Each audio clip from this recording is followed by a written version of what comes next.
Grigory listened to his teacher when the story of the brave Chernobyl divers started. As it often happened, even after a few decades, the myth was being passed on. When the teacher said that they had all died soon after their mission, the shocked 8-year-old boy protested loudly. How could this be possible if one of them is alive and well, living with his wife just a few doors away from my apartment? Then, there was a long silence.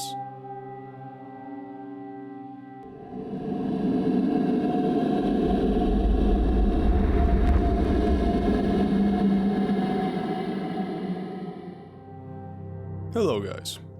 As I told you before, the divers myth has a lot of versions and many endings. This time I will share with you the essence of many interviews given over the course of 38 years by one of the divers himself. Aleksey Ananenko was 26 years old when the disaster happened. You can find multiple different sources from different decades. Of course, thanks to HBO's Chernobyl, there was a spike in the interviews over the last 5 years. Yet, if you look closer, you could find older ones without any effort. The interviewers often ask similar or even the same questions, so I gathered all the articles and videos I could find, and regarding our previous videos, I will make it a bit more clear to listen to. I also try to organize his memories a bit, given the interviews had different paces and were circling particular subjects. I will put all the most important sources in the first pinned comment under this video so you can read them yourselves. A lot of them are in Polish, so I don't really recommend auto-translator. It really doesn't do well with my native language. And sorry if my voice is kind of weird today. Well, at least weirder than the usual. I got a nasty sinus infection and it really makes the work harder. Nonetheless, let's start. Chernobyl Divers. The man behind the myth. Part 1. We should begin with the basic information Alexei has confirmed about himself. He finished his education at Moscow Power Engineering Institute in 1983, and he didn't have to wait or look for a job. In those times, in the USSR, everyone had an automatic assignment of career after graduation. But he did it with honors, so he was offered a choice. Back then, the Chernobyl nuclear power plant was already famous, especially among nuclear engineers. Alexei was one of the first who went to work at Chernobyl nuclear power plant. He was born in October 1959, so he was 23 years old when he graduated, and 26 when the disaster happened. Since that day, Ananenko has spoken publicly a lot about the events and their aftermath. His statements, interviews, shared memories and work in the nuclear energy field were, and still are, one of the most important eyewitness sources of information about the disaster. The divers being dead wasn't an official version. Somehow, somebody started this gossip and even the biggest Soviet newspapers caught it up. Everywhere it was written that the heroic 3 men died only days after their brave action because of the radiation sickness. Even in the modern days, not every neighbor of Alexei and his wife, Valentina, knows that he lives just a few corridors away. In 2019, they stay at Kiev, yet we don't know how have they been since the Russians started the war and invaded Ukraine. Alexei shared a funny story when talking to the Wirtualna Polska online press. His neighbor's 8-year-old son, Grigory, disagreed with a teacher who was describing the Chernobyl disaster and said that the divers died. Grigory said that it was not possible because one of them still lives just a few doors away from him. Alexei recalled many similar situations, yet he was quite shocked on one occasion. Of course, the Engineering and Academic Society of Nuclear Energy knew his name pretty well, yet many didn't even hear about the divers' mission. So when he traveled to the US in 2016 to speak about the disaster, most of the audience was shocked that he was still alive. Of course, after HBO's Chernobyl, he became well known again. As he put it himself, he had received so many interview requests that he couldn't even count them. When asked one by one when the myth about their death started, sometimes his wife, Valentina Ananenko, spoke instead of him. She said that she doesn't know when, why, or by whom this gossip was started. Her husband usually shook his head as a gesture of confirmation and stated that probably the whole disaster was so surreal that nobody expected them to live after their mission was completed.